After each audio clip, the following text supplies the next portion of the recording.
Live from KSAT 12. Good Morning San Antonio starts right now. And good morning to you. It is Monday. It is October 4th. So happy to be here on this Monday. Hey, Mark, do you like working with me? Yeah. Okay, not to put you on the spot or anything. Dummy. No, well, I do. And one of the things that makes our job great is the people, that the coworkers kind of make it happen. Exactly. And apparently that is the reason why people say they love their jobs. Most of them, yeah. As a matter of fact, there's a new survey out, and the headline is Living the Dream. 7 in 10 Americans love their job. So a survey of 2,000 people finds that more than 2/3 of employed respondents, 69%, say they love their current job. 2 in 5 go so far as calling it their dream job. However, while 82% of males claim to enjoy what they do, only 59% of females that responded to the survey said the same. So women are also less likely to cite their current role as a dream job at 31% compared to more than half of men who are at 52%. Conducted by one poll, the survey also reveals that the average worker cycles through 4 different positions before finding their dream job. So overall, 3 in 4 respondents think loving your job is a requirement for having a fulfilling career. The biggest factor that people cite as a reason for loving their job is the other people they work with. There you go. That's what we were talking about. Just over 44% say it's their colleagues and even their clients who make all of it worth it. It does. Living the dream. Living the dream. Here's today's 9 at 9. A massive effort underway this morning to clean up an oil spill off the coast of Southern California. Officials say the leak was caused by a broken pipeline about 4.5 miles offshore. Now, the break was capped at least 126,000 gallons of oil poured into the Pacific. It formed an oil slick 13 square miles in size. The Supreme Court is returning to the physical courtroom this morning. The High Court spent over a year debating its docket virtually. Justice Brett Kavanaugh will remain virtual after testing positive for COVID-19. Some good news in the fight against the coronavirus. U.S. health officials say COVID hospitalizations are declining. This as Dr. Anthony Fauci warns we are not out of the woods yet. The U.S. Office of Personnel Management says agency and department officials can enforce the White House vaccine mandates next month. The agency says disciplinary actions for unvaccinated federal workers will start on November 9th. More airlines are telling employees they have to be vaccinated against the coronavirus. American, JetBlue, and Alaska Airlines all say workers will have to get the shot by early December. Nicholas Cruz is back in court today facing assault charges after he allegedly attacked a prison guard. Cruz is responsible for the 2018 killing of 17 people at Marjorie Stoneman Douglas High School in Florida. Cruz faces 15 years in prison if found guilty of assault. The pandemic has delayed sentencing for his murder trial. United Airlines says it's banned more than 700 passengers for bad behavior during the pandemic. However, United says the number of unruly passengers is low compared to the total number of customers overall. A very lucky person could be $670 million richer tonight after nobody won the jackpot during Saturday's drawing. If there is a winning ticket tonight, it would be the 6th largest jackpot in the game's history. This week, Taco Day does not fall on a Tuesday because it's today. National Taco Day is full of freebies from chains like Taco Bell and Pollo Loco. And that is today's 9 at 9. So here's some fun news. We just found out this morning that Star Trek's original Captain Kirk is rocketing into space this month. Space travel company Blue Origin announced today that actor William Shatner will blast off from West Texas on October 12th at age 90. Shatner will become the oldest person in space. He'll join 3 others aboard a Blue Origin capsule. It'll be the company's second launch with the crew. Shatner said, quote, "I've heard about space for a long time now. I'm taking the opportunity to see it for myself. What a miracle," end quote. Yeah, the last 10 minutes and reach no higher than about 66 miles. I love that he says, I've heard about this thing called space. Space, yes, which sounds very Kirk in itself. Yeah, the flight will last 10 minutes. Oh, the flight will last 10 minutes. It goes up to about 66 miles and then right back down. So that word spread like wildfire in the newsroom this morning, like a bunch of Trekkies talking all at once. Justin, are you a Trekkie?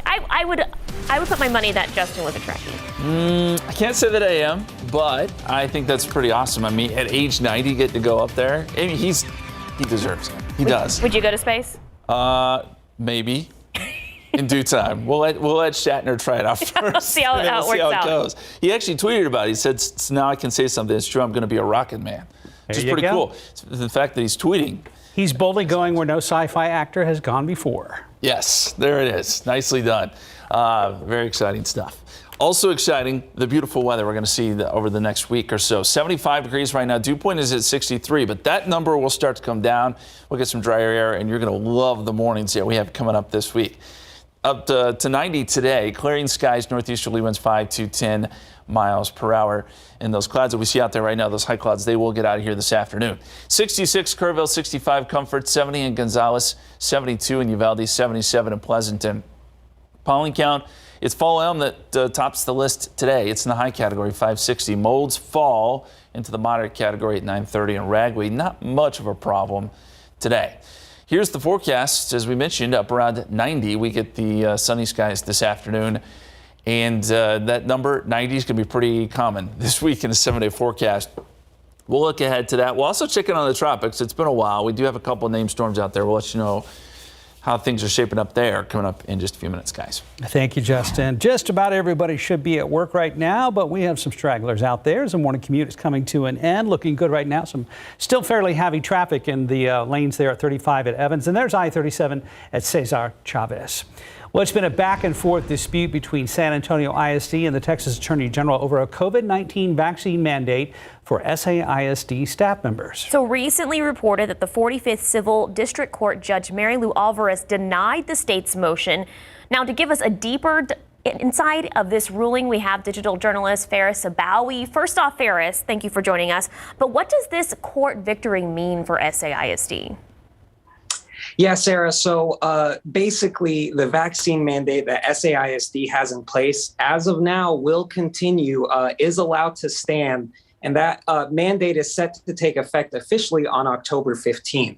On Friday, both sides were in court arguing over an emergency temporary injunction, looking to both sides were going to a judge to state their case. And ultimately, the Judge Alvarez found that the Attorney General's office did not do enough to prove why they needed the temporary injunction to put it in so urgently. So she denied that request. And as of now, that's a big court battle for SAISD. But as we know, these things go back and forth. So we'll have to see what happens next.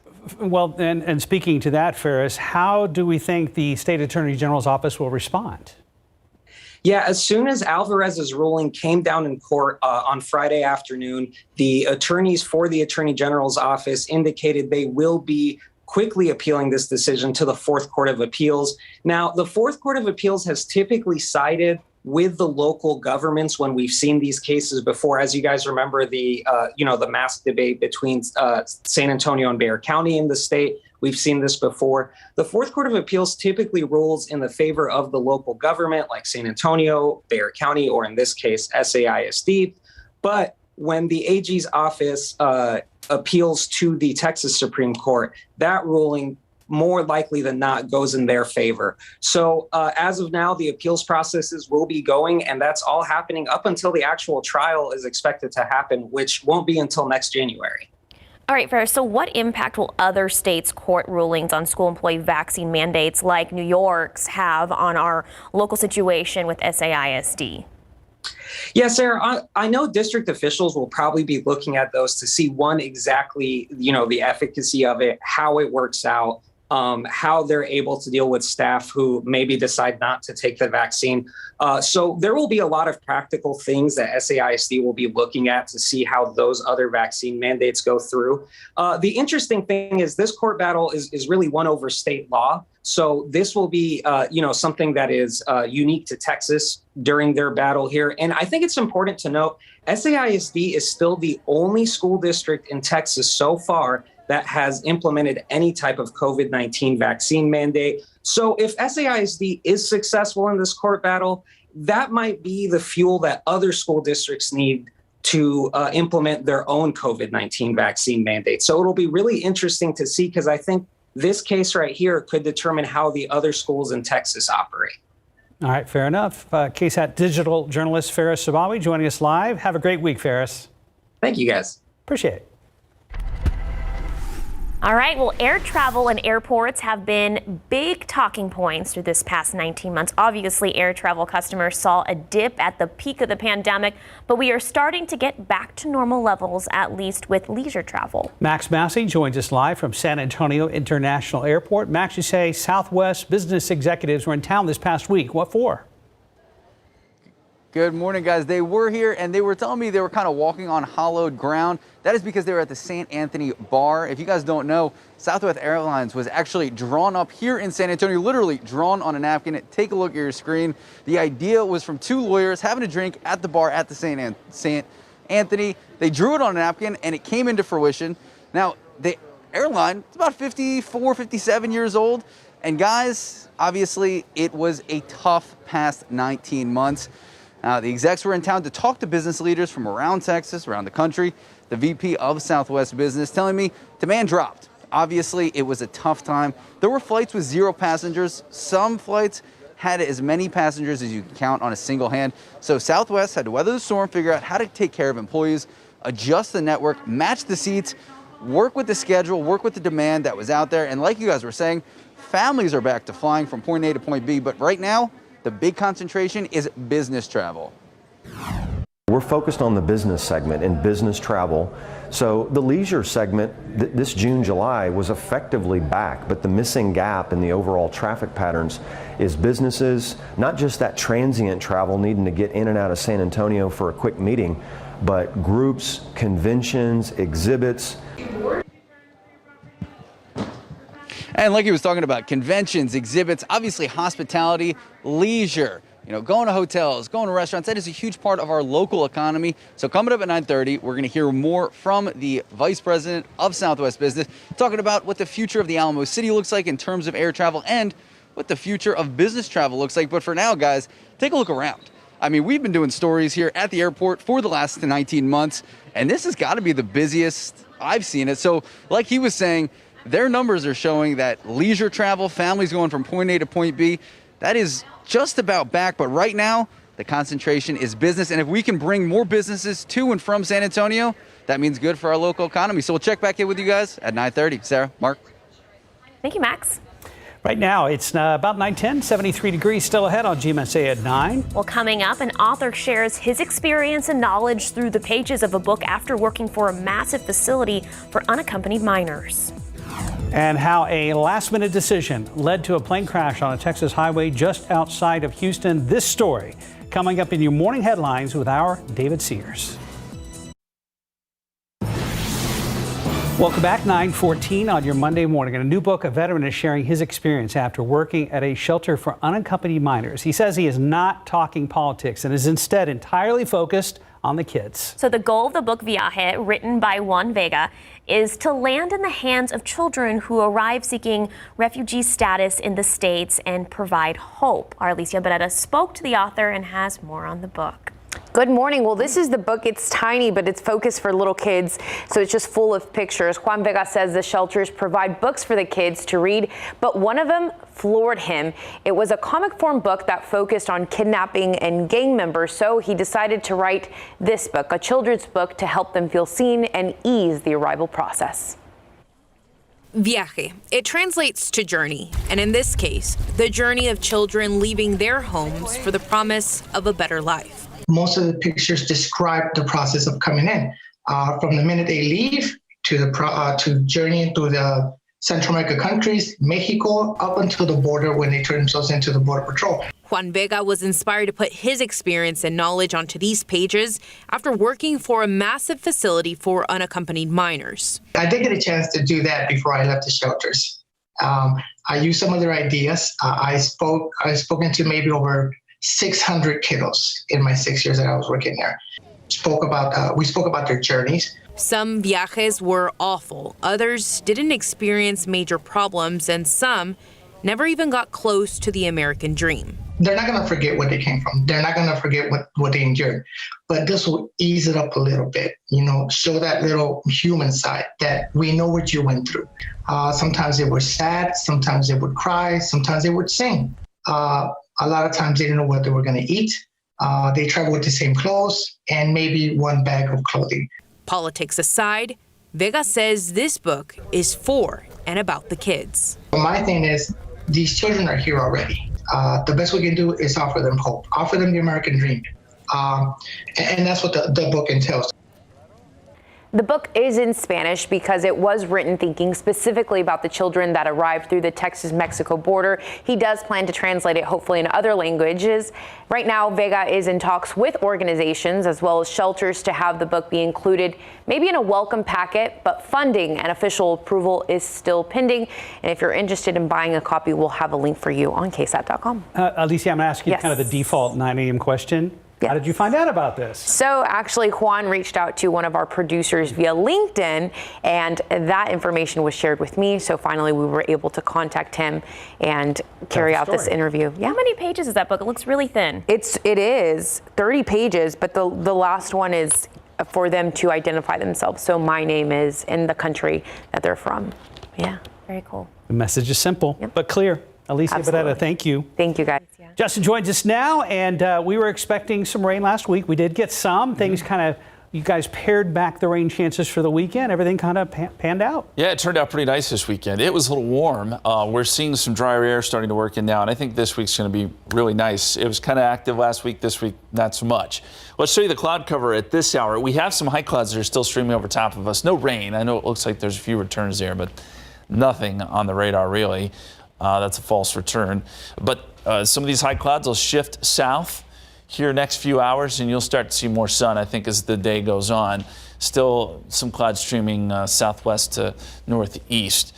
But we're going to see a lot of sun probably over the next 5 days or so. Clear skies, and then once we get some of that drier air in here, we'll get some of that radiational cooling at night, and that'll lead to some great mornings. Right now, 75 degrees at the airport, 77 Stinson, 71 at Randolph, and a north-northwesterly wind anywhere from 5 to 10 miles per hour. Still some 60s on the map. Bernie Stage up to Comfort, 72 Canyon Lake, 73 New Braunfels, 77 right now at Stinson, and already up to 80 at our typical warm spot down there in Cotulla with some cloud cover there. Here's how the dew points will play out. So they're still fairly high. I say high, they're in the 60s. So you still feel it a little bit as far as humidity is concerned. But by 6 o'clock today, we're seeing dew points in the 50s and 40s, and that puts us in the pleasant and dry category. And then by tonight, those dew points stay right there in the mid-50s and even into tomorrow. So with that dry air, it's, again, going to feel pretty nice outside. Here's a look at the low temperatures over the next 5 days. We drop as low as 59, I think, Wednesday morning here in San Antonio. Obviously, if you're in the hill country, these numbers will be a little bit lower. This is below average. By the time we get into Saturday, maybe getting a little bit closer to the average, but still nice nonetheless. And here's the setup. We have an area of low pressure, pretty big one, sitting over parts of Arkansas. On the back side of it, because of the rotation around that low, we get dry air that continues to funnel in through Wednesday. All the rain's going to be on the east side of this thing. It stays dry, though, even into the weekend as high pressure starts to build in, even though the pattern changes a little bit. For us, nothing really changes. It's dry and it's quiet. Meantime, in the tropics, we did want to mention this. There's a couple areas that we're watching. One here near the Bahamas, and there's only a 10% chance of development. It looks pretty ragged. I don't think we're going to see much out of that. Hurricane Sam is going away. It's going to weaken very quickly, but that's been out there for a long time. And then we have Victor, which is going to vanish this afternoon because there's just not much left there. We've gone all the way through Victor. Obviously, one name left on the list here, Wanda. We still have some time. And remember, hurricane season ends at the end of November. 90 degrees next couple days, 89 Wednesday, 90 Thursday, 91 Friday. Bottom line, we'll be around 90 each and every day. Those morning lows down a little, around 60. By the weekend, maybe warming up a little bit, but rain stays out of the forecast, guys. Thank you, Justin. 9:20, about 75 degrees. Still ahead on GMSA at 9. One family shocked when they got home and found their house had been broken into. David Sears will tell you who've done it. Well, in your morning headlines, a pilot of a biplane is wishing he had stuck with Plan A, and a man rescuing a woman from a fire had to be saved. A Georgia family thought their house had been broken into. A doorbell camera told the story, and a historic find. David Sears is here on a Monday. Good morning. Always got to check your doorbell camera. We were just talking about that this morning. I don't have one. You do. He needs to get one. Get one. I Yeah. mean, you never know what kind of critter is going to come by your house. Okay. Or It really person becomes a gonna critter come by your cam. house. And porch pirates, less. Right. I just want Steve Brown to show up on my doorstep. That would kind of complete the cycle, wouldn't it? That would be just great. All right, let's start with some of the best video of the year. Biplane hits a light pole. Right, here's a light pole right here. Check that out. Bam. Then he clips the traffic light pole, and then he bounces off the bottom belly. And the pilot wasn't injured. This happening in Winnie, Texas. That's east of Houston, just off of I-10. Oh, yeah, there's an interesting story behind that. The plane was a float in the town's Rice Festival parade. After the parade, the plane was supposed to be towed back to the airport, but the pilot decided, it'll be quicker if I just fly it back to the airport. Didn't make it. Crashed there on Highway 124. That runs south of town. That caused some traffic tie-ups. That video coming from the Chambers County Sheriff's Office. The investigation into that crash is underway. Good thing that guy was still alive after that. But okay. All right, let's take it to New Hampshire. Stay with me on this one now. This is a house fire. Lariana Jarvis is recording everything on her cell phone. She says that the windows were getting blown out. She flagged out a driver. 2 folks were able to rescue a 97-year-old woman and her dog from the house. They just brought her out in her chair. She got across the street to safety, but then one of the guys who saved her collapsed. At first, they put him on his side thinking he was about to throw up, but it got worse than that. He was actually having a heart attack. Lariana Jarvis helped rescue 97-year-old and said, "Is he breathing?" Is he breathing? I realized my phone was still in my hand, so I just kind of tossed my phone and just instantly started compressions. I didn't stop. I kept talking to him. I said, "Listen, man," I said, "you just saved her. You're not dying." No, he didn't die. He saved a 97-year-old woman from a fire, and then Jarvis saved him. She talked to him over the weekend. He is recovering. She says he's a little sore from the compressions, though. No word on the condition of the 97-year-old. All right, you got a busted front door, glass all over the floor, door jamb all messed up, holes in the wall of this house. Looks like the Williams family of Georgia had their house broken into. Good thing they were not home at the time. But that's not what you want to come home to. They called police. Cops came out, searched the house. Turns out nothing was missing. All their valuables still there. They couldn't figure it out until they remembered to look at their doorbell camera. And they checked out that video, and this is what they saw. Yeah, that was a deer flying through the front door. Then about 45 seconds later, there goes the deer back outside. It's so insane. You have to show someone the video. Yeah. Because it's like there's no one anyone would believe you without the video. Well, they believe it now. The amazing thing with all the glass, Crystal said there wasn't any blood anywhere. And all their valuables are still there. Deer, I guess, maybe looking for lunch. I don't know. All right, now meet Julian Gazan, future archaeologist or paleontologist. He could probably pick his future now because he's off to such a great start. He was on a walk with his family at a Dinosaur Hill Nature Preserve there in Michigan. He found what was first thought to be a rock, but on further review, turned out to be a tooth from an ancient mastodon, according to the University of Michigan's Museum of Paleontology. They also said Julian was probably the first one to ever touch it. Turns out the tooth, not worth a lot of money, but it was worth a lot when it came to showing the other kids at school. I showed them because I had like some kind of, I just framed it in one day, and all their minds actually fell off their head. Their minds fell off their head. Just blew their minds right off. Researchers went back to the spot, but they couldn't find anything else. Well, I think that's enough mind-blowing for one day, right? You don't need any more, so. Oh my gosh. I still contend the pandemic has led our very young people to become as vocally loquacious as a 22-year-old. They really are. I say all sound bites now should be given to 6-year-olds. He's super comfy on camera, isn't he, David? Their minds actually fell off their head. Earlier, he said, I heard him say something like, "Oh, well, I didn't know it was a tooth until I rubbed the 12,000-year gunk off of it." I was like, see? oh, great. Oh my gosh, that's funny. All right, David, thank you. Thank you, David. Right now it is 9:28, about 75 degrees. More ahead on GMSA at 9. Spooky season is officially here, and San Antonio is celebrating. After the break, details on some of the local haunted houses and a look at what else is on KSAT.com. Then David circles back. RJ's here as well. A recap of this weekend's sports headlines, including that huge win for the Dallas Cowboys. Good morning, welcome back. Where to get a good scare this October and how to get paid to watch 13 horror movies. No, thank you. Plus, it's National Taco Day, and we have some deals and discounts to celebrate the right way. RJ Marquez joins us in studio with more on what's trending on KSAT.com. RJ, what's trending on KSAT.com? Yeah, I got a lot of stuff. First of all, not a fan of horror movies, Sarah? Absolutely not. What? I like happy Halloween movies like Hocus Casper, the Pocus Friendly and Ghost. Casper and Halloween Town. You don't want anybody to lose their lives.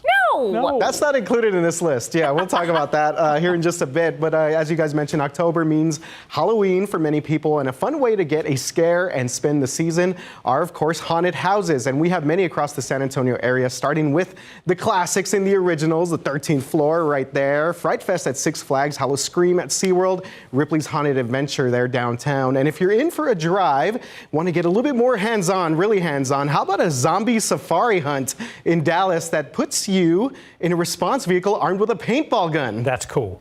That is really cool. Who are these actors that are just getting shot They're by getting paintballs? shot by paintballs? Yes, you basically, it's like a zombie. How much are they getting paid? I know, yeah. Hopefully they're being compensated well. But yeah, guys, and if you're wishing you could visit a place maybe with some real ghosts, a haunted place, that's where the Magnolia Hotel in Seguin comes in. The 169-year-old historic hotel is thought to be haunted and has actually been featured in national cable and local TV shows. So we have a full list right there on KSAT.com. Yeah, I saw it on Ghost Hunters or one of those shows in the past. We also did like a haunting in South Texas with Erica. We've done that as well. So yeah, I think there's some creepy stuff going on. There's definitely ghosts there. Yeah, absolutely. Definitely. Confirmed. Okay, well, sticking with the Halloween theme, if you're a fan of horror movies, Sarah's not, then grab a blanket and some popcorn because we might just have the perfect job for you. Dish Network is asking for one scary movie fan to embrace the night terrors and watch and review 13 Stephen King films. And if that doesn't sound like fun, maybe this will sweeten the deal. The company will pay you $1,300 to do so. So if you're too afraid to do this alone, yes, you can have a friend join you. And right now on KSAT.com, we have everything you need to know if you're interested. Some of the movies include Carrie, Children of the Corn, Cujo, It, either the original or the new one, Misery, and of course, The Shining. All some really, really classics there. So if you're selected for the job, you'll need to track your experience according to Dish Network, and to qualify, you have to be 18 years old, a U.S. citizen, or a permanent resident to I always wondered if they got flooded with requests to do these kind of jobs, or it's just a few. Yeah, I don't know. The people who sign up to do these, they obviously, one, don't believe in ghosts or have never seen a ghost because they're just like, yeah, let's get scared. Yeah, some classic movies there, but I'd do it. I think I'd sign up for it. Yeah, definitely. Probably not, but no. Okay, hey guys, and not that we need an official day to celebrate tacos because we all know San Antonio has the best, bar none in Texas. Yes, I said it. Today is officially National Taco Day, and the only thing better than eating a taco is also getting one for free. Check this out. Right now on our website, we have a list of some places you can score some freebies or some deals around San Antonio. You can grab a shredded chicken, ground beef, or bean and cheese taco for only $1 at Taco Cabana. El Pollo Loco has some deals, and so does Chuy's. So speaking of this, we're also still in the second round of voting for our own Tasty Taco Challenge. So we have 6 in the final round. That would be Ray's Drive-In, Tommy's Pete's Original Donut Shop, and Taquitos West Avenue. So a lot of good stuff going on with tacos. Definitely have a good reason to have some fun with some tacos today. A lot of good contenders there. There's some really good ones. The only complaint is next year, again, have it on a Tuesday. That would make more sense. Taco Tuesday, right? Maybe that's not a thing everywhere else. Yeah, I'm not sure. But yeah, that would make a lot of sense for sure. Okay. Thank you, RJ. Thank you. Let's go outside with live cam. If you're just now kind of tuning in, you haven't been outside yet, it was pretty comfortable this morning. Justin said the humidity was lower, and that helps out. Yeah, it's really starting to come down. So we started with dew points in the 60s this morning. I think the dew points actually come down into the 50s next couple of days. That'll make for some nice mornings, the kind of mornings we like in October. I want to show you a picture first. This comes from our friend Skywatcher, who is an incredible photographer there. That is beautiful. Some of those cirrus clouds working through the sky this morning, a little contrail there as well. Beautiful stuff. We appreciate it as always, and it has been a great start to the day. That being said, we do have a couple showers trying to show up. Now, these are south of San Antonio and pushing south down around Pleasanton, and it looks like they're near Dilby, starting to see a little bit of activity pop up. That'll work its way south into LaSalle County. We'll keep an eye on this, but it should be pretty light and short-lived. Meantime, temperatures 70 Bernie Stage, 72 Canyon Lake, 73 New Braunfels, 77 down there in Pleasanton.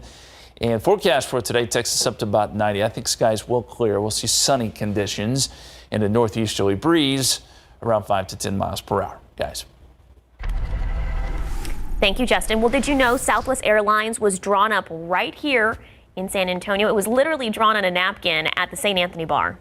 Max Massey joins us live right outside the Southwest Terminal at San Antonio International Airport. And Max, you actually spoke with the vice president of the business division at Southwest Airlines. What did he have to say? That's right, Southwest Business, the business division of Southwest Airlines. And we talked about a lot. We talked about how the last 19 months has not been easy.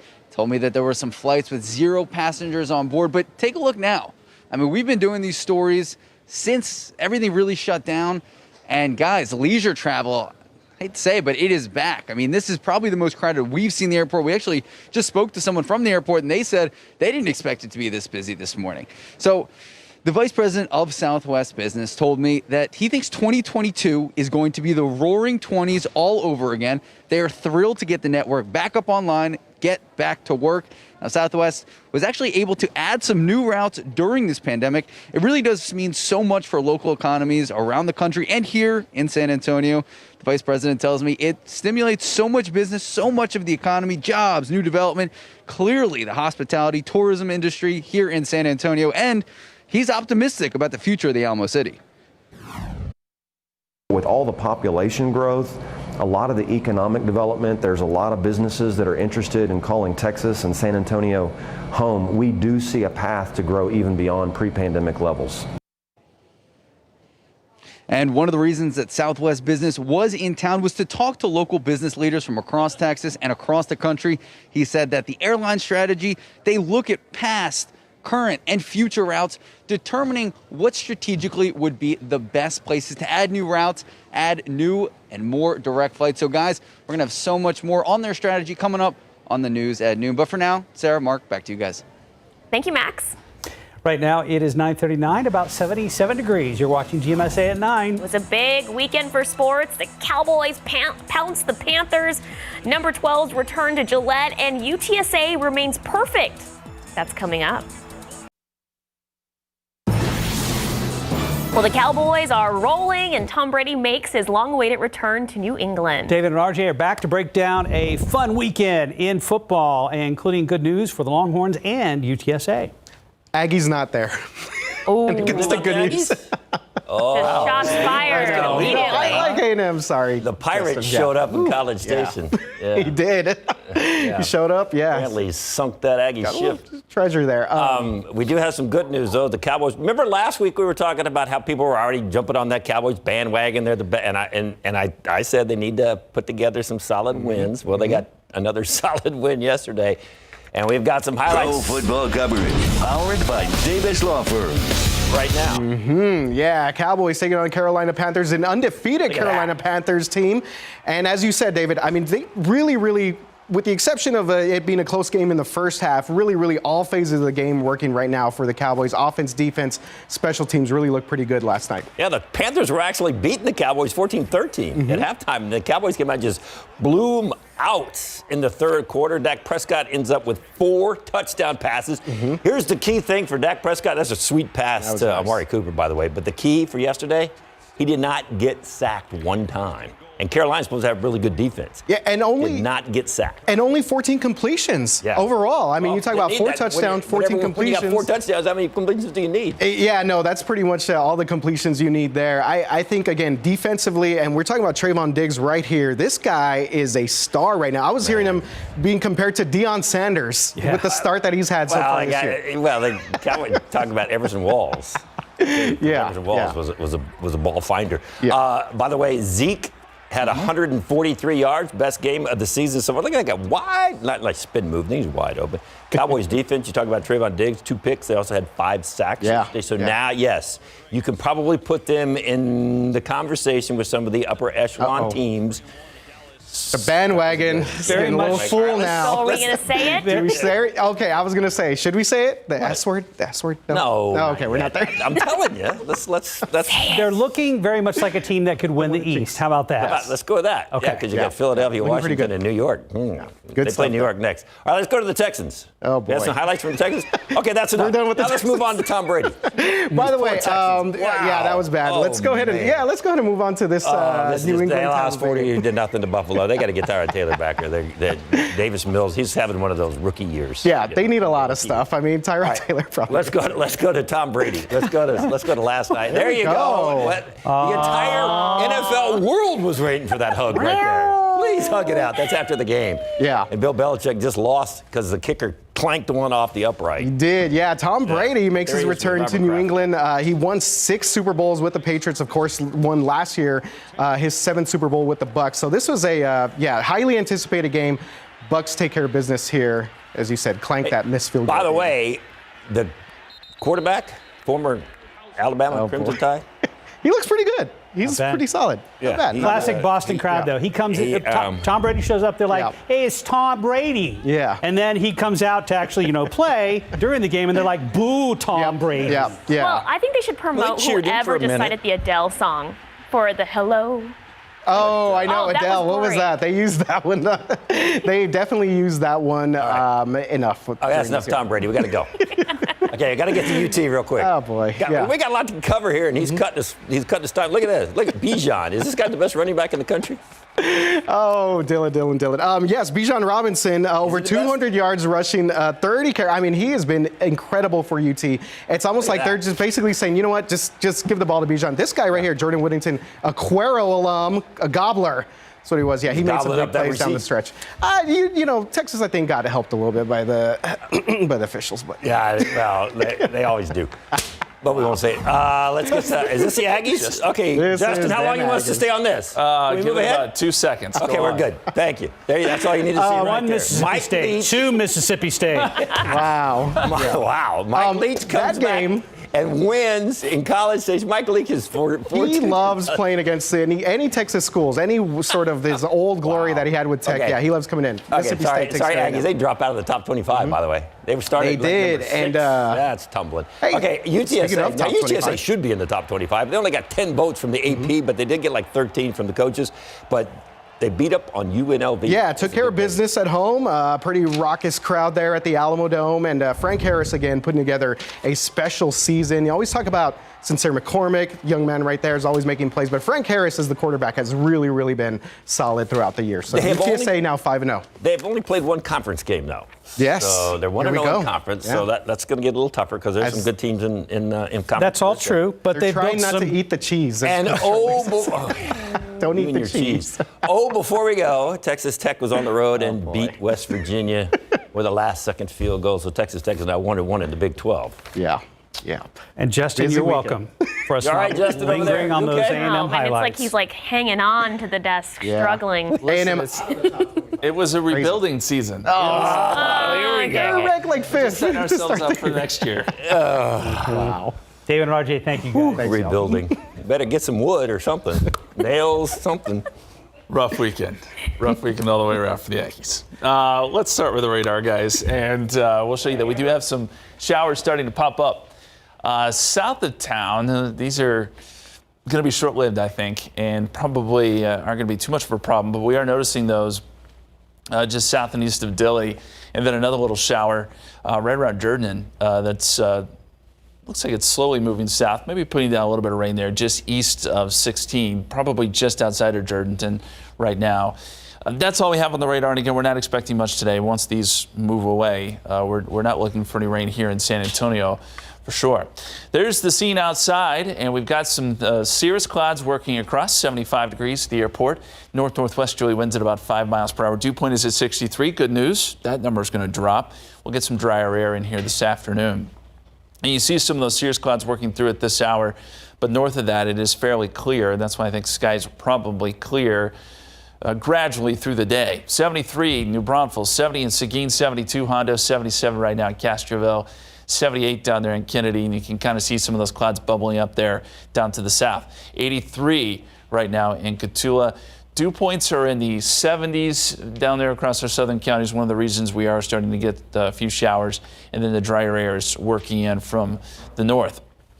Dew point tracker shows we will get some drier air later today and all of this week. So even into the weekend, the air is going to be fairly dry, and that will lend itself to some cool mornings, which should be really nice next couple days. Here's the setup. We've got an upper level low sitting to our north and east. This is a big system, but all the rain's on the east side of it. We're on the west side where the dry air will funnel in through midweek.